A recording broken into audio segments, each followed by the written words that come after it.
Alright guys, today we're going to test just how strong these thermals are. Are you ready?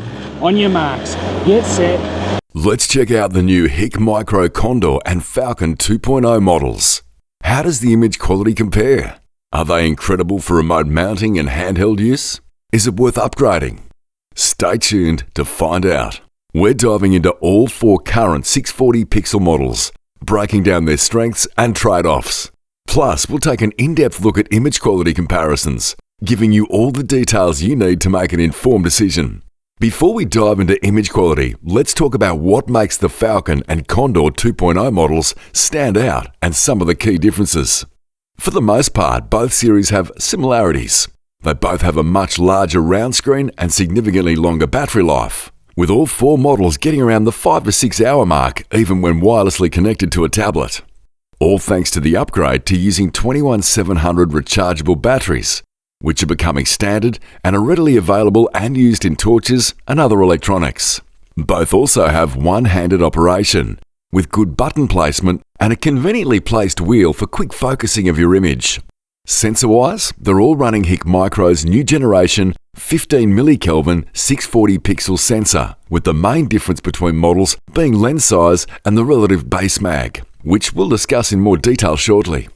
Another key difference in both Condor models is that they have a built-in LRF, whereas in the Falcons, only the FQ50L 2.0 has a rangefinder built into the lens. The Condor has a lens cap that comes off and magnetics to the side, where the Falcon has a fixed lens cap that folds open.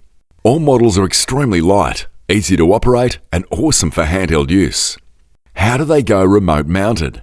As it turns out, with the addition of 5 GHz wireless, we're happy to say it works flawlessly. No noticeable delay or glitching, especially if you have the correct tablet for the job. And the image quality over wireless has never been this good. It's almost indistinguishable from what you see through it. The newer 2.4 GHz models from other brands have gotten better, but can still suffer from interference, lagging, and glitching for some people. Even though these issues occur less in the latest gen 2.4 GHz models, it's still a problem we're seeing with customers and in our own testing. 5 GHz is still the safer and more reliable option, making them better long-term investments if remote mounting is your primary goal.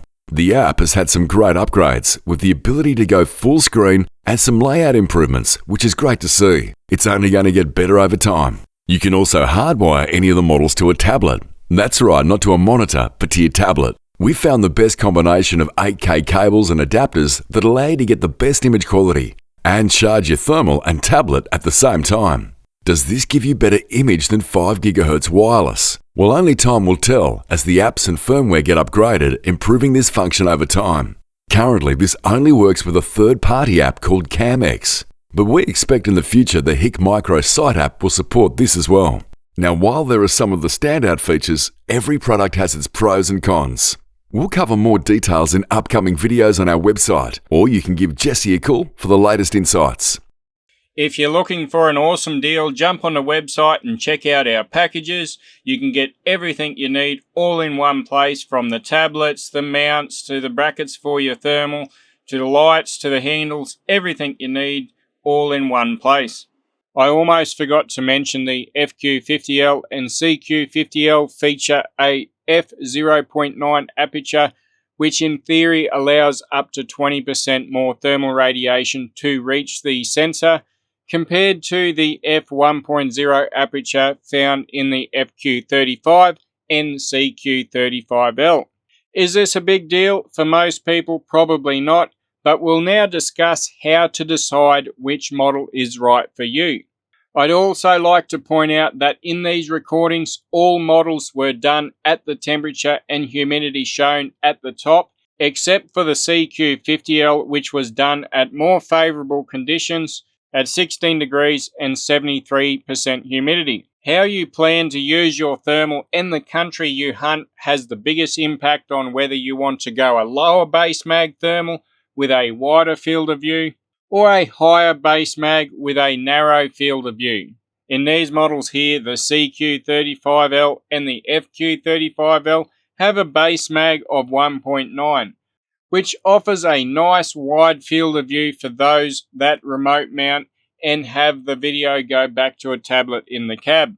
These models are what we call good all-rounders, meaning great for open country and thicker country while being easy to operate. However, the CQ50L and FQ50L have a higher base mag of 2.7 with a narrow field of view. Now 2.7 is still reasonably sensible for remote mounting, but still a bit high for most people in my opinion. They will give you better image quality as well as further detection distance because of the higher base mag and bigger lens, but at the expense of field of view and ease of operation. You'll feel bumps more and have to work harder with your arm to keep the thermal pointing where you want it, making them not ideal for remote mounting, particularly if you hunt a broad range of different types of country.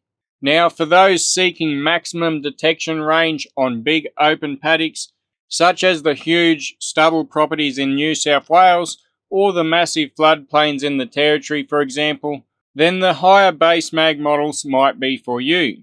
In addition, if you're willing to slow down and scan slower or pull up to scan, even if you hunt a broad range of country, you can still have a good experience, but it will slow you down. If you primarily want to use your thermal by hand, it really comes down to preference, but many of the same considerations apply here as well. For quick scanning and walking in thicker country, a wider field of view is usually preferred. If you're looking for better identification at further distances, particularly on smaller animals like foxes, then a higher base mag can be quite beneficial. But ultimately, it really is personal preference when it comes to handheld use. If you're in the market for a new thermal monocular or scope, we have plenty of other reviews over on our website. Not only that, we have some epic package deals as well, so make sure you check those out. For industry-leading advice and up-to-date intel, it's best to give us a call. Let's cover some of the settings we used in these videos and what Hikmicro is currently working on. We had Zoom Pro on for all recordings. This improves the image under digital zoom, making the shape of the animal more refined. We had the scene mode set to observation, but I wanted to note they are working on a detection mode with the aim for it to focus on the animal more and less on the background. Currently it's not great, but hopefully that improves over time. Hikmicro is also releasing upgrades to their image algorithm soon, which are expected to improve things even further. They may have already been released by the time you see this video. While we go through the color palette options here, I'm going to talk briefly about how thermals work. Put simply, thermal imaging works by detecting heat differences in the environment. Every object, animal, or surface gives off infrared energy, and thermal devices pick up on these variations. When there's a strong contrast in temperature between objects and their surroundings, the image becomes much sharper, making it easier to spot and identify things. This means environmental factors like temperature, humidity, fog, or rain can all reduce clarity and limit how far you can see. Sadly, that's all we have time for in this video, but we will be releasing more over on our website where we take a closer look at the models, showing you how to connect them via wireless to a tablet, how to hardwire to a tablet, how to upgrade firmware, as well as general operation, menu systems, and so on. So keep your eyes out for those. Thank you so much to everyone for supporting us, and we look forward to bringing you more reviews into the future.